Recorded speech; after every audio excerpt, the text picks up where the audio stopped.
Guys welcome to Bigg Boss season 8 Telugu. యాక్చువల్గా అర్ధరాత్రి ముచ్చట్లో ఏం జరిగిందో చూద్దాం. అసలు వేరే టాపిక్కే లేదు. మణికంఠ మణికంఠ మణికంఠ ఇదే జపం. ఇటువైపు రాయల్ క్లాన్ వాళ్ళు, ఇటువైపు ఓజీ క్లాన్ వాళ్ళు. అసలు ఈ రాయల్ క్లాన్ వాళ్ళు వచ్చింది ఎందుకంటే ఆ మణికంఠని ఏదో అగాధంలో పడిపోతుంటే సేవ్ చేయడానికి అన్నట్టు వీళ్ళు ఆడుతున్నారు. ఇటువైపు వీళ్ళేమో వాళ్ళ ఆ మణికంఠ ఆపరేషన్ మణికంఠ అవ్వాలన్నట్టు వీళ్ళు మాట్లాడుతున్నారు. ఏంటో మరి. వచ్చిన వాళ్ళు మణికంఠని ఏమంటారు దాన్ని డిఫెండ్ చేయొచ్చు. ఎంత మేరకు అంటే ఏదో మణికంఠ విన్నర్ అయిపోవాలి అన్నట్టు వీళ్ళు పోరాడుతున్నట్టు అనిపిస్తుంది నాకు ఈ రాయల్ క్లాన్ వాళ్ళు. వీళ్ళ మెయిన్ ఎయిమ్ ఏంటో వాళ్ళు ఒకసారి గోల్ ఏంటో కూర్చొని ఆలోచించుకోవాలి. ఓజీ క్లాన్ వాళ్ళు మణికంఠ జపం చేస్తున్నారు సరే. ఈ రాయల్ క్లాన్ వాళ్ళు ఎందుకు దాన్ని లేపి లేపి మణికంఠ దేవుణ్ణి చేసేస్తున్నారు. వాళ్ళు బయట నుంచి చూసొచ్చి ఆ మణికంఠకు ఏదో అన్యాయం జరిగిపోతుంది అనుకుంటున్నారు, ఓకే. కానీ దానికి ఒక బార్డర్ ఉండాలి. వీళ్ళు ఎంతవరకు మణికంఠని సపోర్ట్ చేయాలి కాకుండా జరిగిన తప్పుని మరీ మీరు ఎక్కువ టార్గెట్ చేస్తున్నారు అనే తప్పుని చూపించాలి అనుకోవాలి. అంతేగాని ఇటువైపు మణికంఠన్ అయితే లేపి ఎక్కడో కూర్చోబెడుతున్నారు. రేపు వచ్చేసి నబీలు మెహబూబ్ మాట్లాడుకుంటున్నారు ఫిజికల్ టాస్క్ల గురించి. నేను చాలా ఆడినా అని చెప్పి నబీలు చెప్పుకుంటా ఉన్నాడు అనమాట. బెలూన్ టాస్క్ బాగా జరిగింది, మీ ఎఫర్ట్స్ బాగా నచ్చినాయి, అది ఇదని మెహబూబ్ చెప్తా ఉంటాడు. ఆ నబీల్ కూడా అవును అసలు చాలా కష్టపడ్డాను తెలుసా ఆ రోజైతే.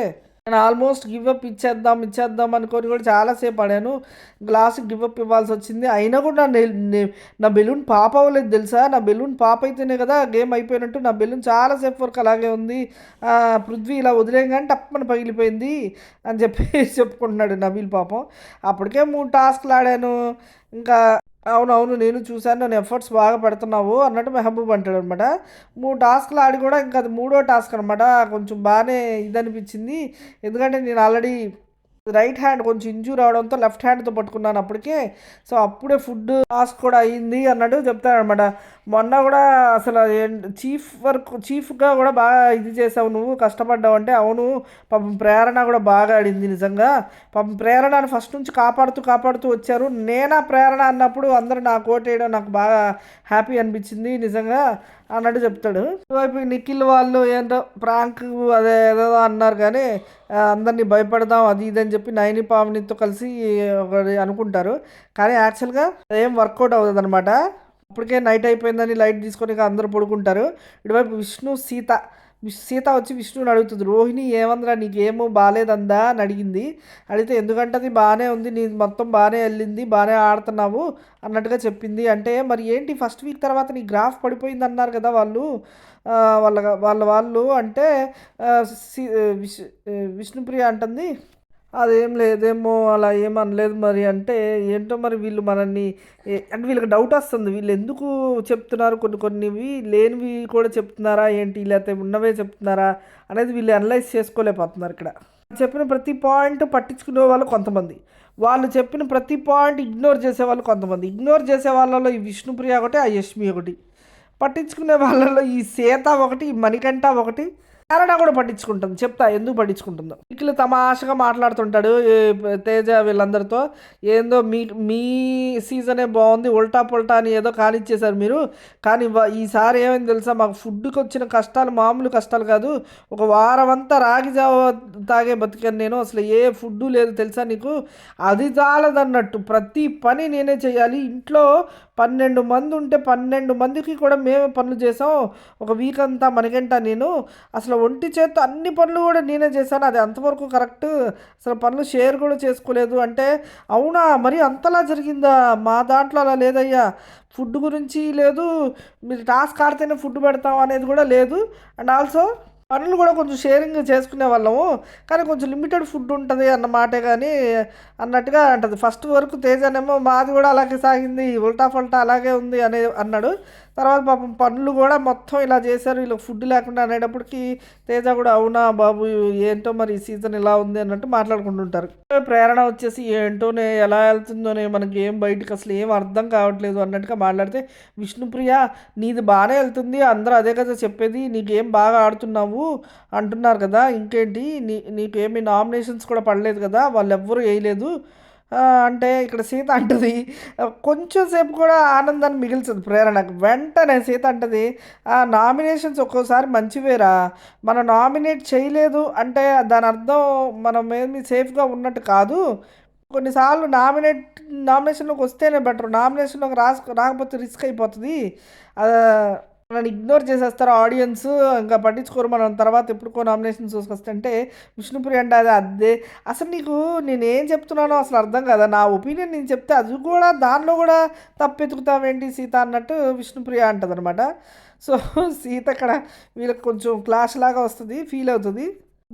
పృథ్వీ ప్రేరణలక్ష్మి కూర్చుంటాడు. లక్ష్మి అంటది, అసలు చూసావరా మనీ ఎలాంటోడో, నేను అసలు వాడికి ఎంత సపోర్ట్ ఇచ్చాను, వాడికి ఎంత మోటివేషన్ ఇచ్చాను, అదంతా ఎందుకు బయటకు వెళ్ళలేదురా. వాడిని ఏదో రివెంజ్ నామినేషన్ అని వాడు ఒక్క మాట అంటే నేను అవును అనడం తప్పు వచ్చేసింది.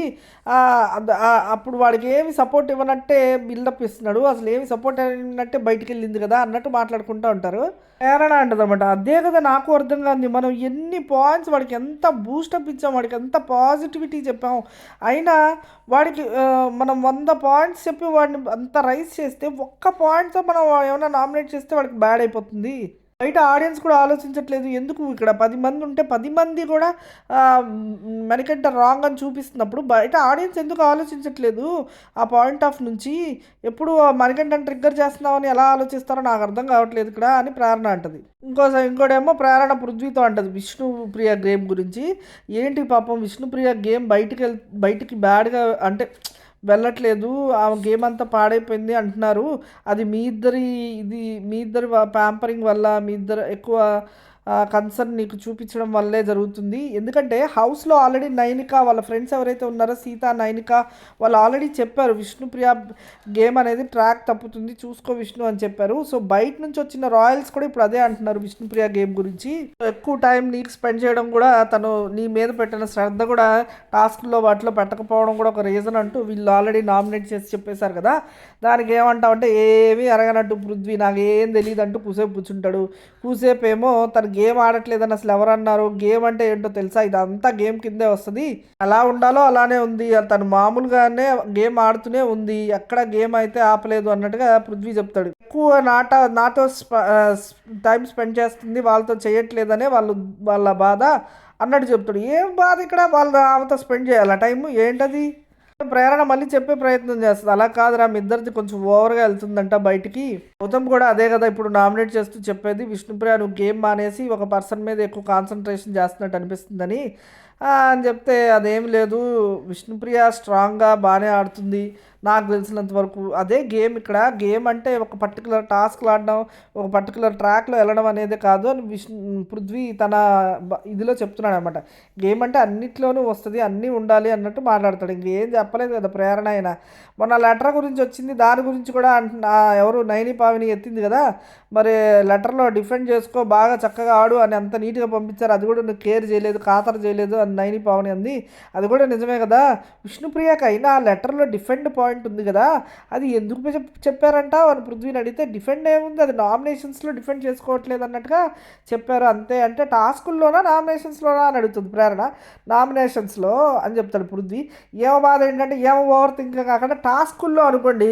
ఇప్పుడు మొన్న ప్రేరణ ఏమైనా అనింది కదా, ఏమని, నువ్వు క్యారెక్టర్ లెస్ అంటే అక్కడ ఎక్కువ డిఫెండ్ చేసుకోలేకపోతుంది. ఇప్పుడు నైనిక చెప్తుంది అనమాట, నువ్వు ప్రేరణ ఆ మాట అన్నదానికి నువ్వు ఎందుకు రియాక్ట్ అవ్వు, నువ్వు గట్టిగా నువ్వు మాట్లాడుకోవాలి కదా, నీ గురించి మాట్లాడు అన్నట్టుగా విష్ణుప్రియనే చెప్తుంది అనమాట సరిగా మాట్లాడమని. ఎందుకంటే అక్కడ విష్ణుప్రియ పెద్దగా ప్రేరణ మీదకి వెళ్ళదు, అంత పెద్ద మాట మాట్లాడినా ప్రేరణ తిట్టదేమి. ఆ పాయింట్లో ఏమన్నా వాళ్ళ ఫ్యామిలీ ఏమన్నా చెప్పిందేమో అని ప్రేరణ భయం, అదనమాట విషయం. ఆ పృథ్వీ అంటాడు, అది నాకు తెలిసినంత వరకు నామినేషన్స్లో డిఫరెంట్ పాయింట్ గురించే అంటే, ఓహో అవునా ఓకే అంటదనమాట. ఇప్పుడు నబీలు సీత కూర్చుంటారనమాట. అసలు ఈ విష్ణుప్రియ ఈ మధ్య ఏంటో నాకు నచ్చట్లేదు, నేను మొన్నేమో నన్ను నామినేట్ చేయడం కూడా తప్పు అని చెప్పింది, బయటికి ఎలా ప్రొజెక్ట్ అవుతుంది, నువ్వు క్లోజ్గా నాతో ఉంటూ నువ్వు నామినేట్ చేస్తే నేను బ్యాడ్ అవుతాను కదా అన్నట్టుగా అంటుంది. నేనేం చేయాలో కూడా ఆమె చెప్తుందా అంటే, అంటే బొలా బొలా బొలా బొలా ఏడ్చేసింది. నేను ఒక సొంత ఫ్రెండ్‌ని ఎందుకు చేస్తా? నేను విష్ణుని చేయడం చాలా తప్పైపోయింది. అది ఇదని ఏమే చెప్పుకుంది. అలాంటిది ఇప్పుడు మళ్ళీ విష్ణుప్రియ అలా అందని చెప్తుంది. పైపెచ్చు అలా చెప్పడం కాకుండా విష్ణుప్రియ యాక్చువల్‌గా నిఖిల్‌ని కామెంట్ చేసింది. గాజులేసుకున్నావు, బొట్టు పెట్టుకున్నావని. అది చెప్తే బయటకు బ్యాడ్‌గా ప్రొజెక్ట్ అవుతదని నేను టాస్క్‌లు సరిగ్గా ఇనిషియేట్ తీసుకొని ఆడట్లేదు అని చెప్పాను అని అది కూడా చెప్పింది. ఇంత బ్యాడ్ చేసేసి నువ్వు విష్ణుప్రియని మళ్ళీ ఇప్పుడు విష్ణుప్రియ నన్ను తప్పు పడుతుంది అని చెప్తుంది మళ్ళీ సీత. ఫ్రెండ్ అయినా నన్ను అర్థం చేసుకోవాలి కదా, అది ఇదని మాట్లాడుతుంది సీత విష్ణుప్రియ గురించి నబీల్తో. ఒకసారి సీత ఏమంటారంటే గంగావన్ నామినేట్ చేయడం కరెక్టేనంటావా, మనం తప్పు చేసామనిపిస్తుంది. ఎందుకంటే మిల్క్ ఇవ్వమన్నందుకు ఆమెని మిల్క్ ఇచ్చినందుకు ఆమె నామినేట్ అంటే నేను నామినేట్ చేసింది మిల్క్ ఇవ్వనంటే ఆమె అర్థం చేసుకోవాలి. అందుకే నేను ఆమె కాళ్ళు మొక్కి మరీ చెప్పిన అర్థం చేసుకో, ఇక్కడ సిచ్యువేషన్స్ ఇక్కడ ప్రాబ్లమ్స్ ఇలా ఉన్నాయి, దానివల్ల నువ్వు కొంచెం అడ్జస్ట్ అవ్వలేక ఉన్నావు కాబట్టి నేను నామినేట్ చేయాల్సి వచ్చిందని చెప్పి మరీ చేశాను అన్నట్టు నబీల్ చెప్తాడు. కానీ సీతకు ఎక్కడో కొడుతుంది, బయటకు బ్యాడ్గా వెళ్తుంది. నువ్వు కొన్ని పాలు ఇచ్చి నామినేట్ చేస్తే ఆమె పెట్టుకోదా, ఆమె కోపం పెట్టుకుంటుంది కదా మనసులో, ఎప్పటికైనా అది బయటకు వస్తుంది అన్నట్టుగా సీత మాట్లాడుకుంటుంటారు. అందులో ప్రేరణ, యష్మి, పృథ్వీ, నిఖిల్ ఈ బ్యాచ్ అంతా కూర్చొని ఉంటారు అనమాట. ఆపరేషన్ మణికంఠ మొదలెడతారు. యష్మికి హితబోధ చేస్తుంటాడు నిఖిల్. ప్రతిదానికి ఎందుకు అలాగా నువ్వు ఊరికే రెచ్చిపోయి మాట్లాడతావు, వాడు అన్నదానికల్లా నువ్వు కొంచెం కామ్గా ఉండు, వాడు ఏం చెప్పినా నువ్వు పెద్దగా రియాక్ట్ అవ్వకు, అది ఇదని యష్మికి హితబోధ చేస్తుంటే యష్మి నా పాయింట్ కరెక్ట్ ఉంటే నేను ఎలా మాట్లాడకుండా ఉంటాను, ఖచ్చితంగా మాట్లాడతాను అంటది యష్మి. ఆ మాట వినండి, మనమే బాగా లేపుతున్నాం అనిపిస్తుంది మణికంఠని. ఇక నుంచి పెద్ద రీజన్ ఉంటే తప్ప నామినేషన్ వేయకండి, పెద్ద తప్పు. ఖచ్చితంగా ఈ రాయల్స్ మణికంఠాన్ని ఖచ్చితంగా 2 వీక్స్ వరకు అబ్జర్వ్ చేస్తారు. సో మనం ఆడియన్స్కి కానీ అండ్ రాయల్స్కి కానీ మనం నామినేట్ చేయకుండా వాడిని 2 వీక్స్ వదిలేద్దాము. అప్పుడు తన మణికంఠ గురించి వాళ్ళకే తెలుస్తుంది. అప్పుడు పెద్ద తప్పు చూపించి అప్పుడు మనకంటే నామినేట్ చేయాలి. మనం చిన్న చిన్న వాటికి నామినేట్ చేస్తే మనం వాడిని టార్గెట్ చేస్తున్నట్టు అవుతుంది. లక్ష్మి ఏమో వాడు దొరుకుతాడు ఎప్పుడో అప్పుడు, నేను వెయిట్ చేస్తున్నాను, నేను వాడికి ఎన్నిసార్లు సపోర్ట్ చేశాను మళ్ళీ మాట్లాడుతుంది. నేను ఎన్నిసార్లు సపోర్ట్ చేసిన వాడు నాకు సపోర్ట్ చేయకపోగా వాడు నన్ను మాట్లాడ్డా అన్నట్టు మాట్లాడుతూ ఉంటుంది. అండ్ ఇటువైపు వచ్చి ప్రేరణ చెప్తుంది అనమాట, మెజారిటీ అంతా మణికంఠ డిస్లైక్ చేస్తుంటే ఎందుకు మణికంఠనే ఎవరో అర్థం చేసుకోవట్లేదు మనల్ని అన్నట్టు ప్రేరణ అంటుంటుంది. వాళ్ళకి టైం కావాలి, టైం ఇద్దాం, మనం 2 వీక్స్ వదిలేద్దాం, ఈలోపు రాయల్స్కి అర్థమైపోతుందని మళ్ళీ నిఖిల్ అంటాడు. తర్వాత నబీల్ కూడా ఎక్స్ప్లెయిన్ చేస్తాడు. ఇక్కడ 10 మంది కనుక నా మీద వచ్చి నామినేట్ చేస్తే నేను తప్పు చేసినా సరే, నేను తప్పు చేసిన ఆ 10 మంది వచ్చి నన్ను పాయింట్అవుట్ చేసి నామినేట్ చేస్తే నాకే సింపతి వస్తుంది. ఎందుకంటే నన్ను కార్నర్ చేసిన ఫీలింగ్ వస్తుంది చూసే వాళ్ళకి, ఆడియన్స్కి. క్లియర్గా ఎక్స్ప్లెయిన్ చేసుకుంటారు వాళ్ళకి అర్థమైన పాయింట్ ఏంటంటే వాళ్ళు అమలు చేయట్లే. నిఖిల్ చెప్పి ఇప్పటికి అన్నీ 4 days అవుతుంది, ఇది ఎవ్వరు పట్టించుకోవద్దు అని అన్నా కూడా అందరూ రెచ్చిపోయి అతని గురించే మాట్లాడుతున్నారు. నామినేషన్స్ అయిపోయాక అతని గురించే, నామినేషన్స్ ముందు అతని గురించే. ఇంకా ఈ చర్చ ఆగేలా లేదు. అసలు నిఖిల్ అయితే చెప్పాల్సినంత చెప్పాడు. ఈవెన్ ఇందాక నామినేషన్స్ అప్పుడు కూడా యష్మి మీద గొడవ వేసుకుందామని చూశాడు, నేనే స్టాప్ చేశాను. అరే వద్దురా నాయన, తర్వాత మనం చూసుకుందాం, తర్వాత పక్కకి వెళ్ళి వీళ్ళ ముందు మనం పరువు తీసుకోవద్దు, ఎందుకంటే వాళ్ళు వేరే క్లాన్ మనం వేరే క్లాన్ కదా, నీకేమైనా పాయింట్ ఉంటే తర్వాత మాట్లాడుకుందాం అంటే తను ఇప్పుడే కదా చెప్తుంది, ఇప్పుడే నేను సాల్వ్ చేయాలి అన్నట్టుగా మాట్లాడాడు మణికంఠ. లేదు అయితే గలీజ్గా ఉంటుంది మాట్లాడుకో అంటే అప్పుడు ఇంకా వదిలేశాడు. అంటే యష్మి మీద వేసుకునేవాడే అన్నట్టు మాట్లాడుకుంటూ ఉంటారు. ఇటువైపు వచ్చేసి ఎవరు సీత అండ్ ఆమె ఎవరో నైని పావని, నేను నామినేషన్ వేసినందుకు సారీ, బట్ నా పాయింట్ అయితే అది, నువ్వు ఓవర్గా ఎమోషనల్ అవుతున్నావు అండ్ ఆల్సో నువ్వేమి టాస్క్లు ఆడకుండా నీ పర్సన్స్ని అదే నీ క్లాన్ మెంబర్స్ని పంపించావు అన్నట్టుగా అనింది కదా. సో దాని గురించి డిస్కషన్ అనమాట. నాకు నీ మీద ఏం కోపం లేదు, నువ్వు వేసింది కరెక్టే, కానీ నీ పాయింట్ అయితే నేను ఒప్పుకోను. ఎందుకంటే చీఫ్ అనేవాడు తన గేమ్ ఆడటమే కాదు, మెంబర్స్ని పంపిస్తే కూడా అది గేమే కదా. పైపెచ్చు నేను అందరూ ఒక క్లాన్లోంచి ఒకరు తీసేయాలంటే మళ్ళీ సోద అంతా అదే చెప్తుంది. వాళ్ళు క్లాన్లోంచి ఒకరు తీసేయాలంటే మా మెంబర్సే నీకు ఎక్కువ ఇమ్యూనిటీ ఉంది కదా, నువ్వు తీసేసుకున్నా పర్వాలేదు అన్నట్టు మాట్లాడారు. సో నేను సాక్రిఫైస్ చేసుకుందాం అనుకున్నాను, ఎందుకంటే నాకు ఇమ్యూనిటీ ఎక్కువ వచ్చింది కదా, ఇంకో వీక్ ఎక్స్ట్రా వచ్చింది కాబట్టి సరే అనుకున్నాను. ఇంతలో ఒక మెంబర్ని తీసేయాలి, అలా గేమ్కి ఎవరు పనికిరారు అనుకుంటున్నాను, గేమ్కి పనికిరారు అన్నప్పుడు ఇంకా మణికంఠని తీసేయాల్సి వచ్చింది. ఇదంతా చెప్పింది. ఎమోషనల్ అవుతున్నా అంటే అది నా నైజం, నా ఫీలింగ్ అన్నీ అలా మాట్లాడుతూ వచ్చింది. అండ్ నాకెందుకో మనీ అండ్ విష్ణుని చూస్తే కూడా చాలా బాధేసింది. అప్పుడు తీసేయాలన్నప్పుడు మనీ పేరు అందుకే చెప్పలేకూడదు అనుకున్నాను. బట్ బిగ్ బాస్ అలా అనడం వల్ల చెప్పాల్సొచ్చింది. ఎందుకంటే విష్ణుని నేనే నామినేట్ చేశాను. మణికంఠని కూడా నేనే అందులోంచి తీసేశాను కాబట్టి వాళ్ళిద్దరికి మళ్ళీ ఆపర్చునిటీ ఇద్దామని నన్ను నేను సాక్రిఫైస్ చేసుకుందాం అనుకున్నాను. ఇవన్నీ చెప్పుకొచ్చిందమ్మా. మొత్తం చెప్పిన తర్వాత నా పాయింట్ నాది, నీ పాయింట్ నీది. నేను నీ పాయింట్ ఖండించడం లేదు. కానీ నేను నీ పాయింట్ని రెస్పెక్ట్ చేస్తాను. కానీ నేను నామినేట్ చేసిందైతే అందుకు అని 95 అని చెప్పేస్తుంది. సో వీళ్ళిద్దరైతే మన ఇద్దరు వేవ్ లెన్స్ బాగా కుదిరినాయి అనుకుంటారు. నేనైతే ఇంకోసారి మెగా చీఫ్‌ని అయి చూపిస్తాను అది ఇది అని మాట్లాడుతది సీత. మరి ఏమవుతుందో చూడాలి. ఆమెకు పొజిషన్ అర్థం కావట్లేదు. నువ్వు స్ట్రాంగ్‌గానే ఆడాలి అది ఇది అని నువ్వు టాస్క్‌లు ఆడకపోయేటప్పటికి అందరికీ బ్యాడ్ అయ్యావు అన్నట్టుగా టాస్క్‌లు పక్కన పెట్టేసావు నువ్వు. ఫస్ట్ 2 వీక్స్ ఎలా ఆడావు అసలు టాస్క్‌లు దానివల్లే కదా నువ్వు అంత రైజ్ అయ్యావు అది ఇది అని మాట్లాడుకుంటారు. ఓకే. సార్ట్ ఔట్ చేసుకుంటారు. ఈ విధంగా అయితే నడుస్తా ఉంటది. పెద్దేమి లేదు. ఇప్పుడు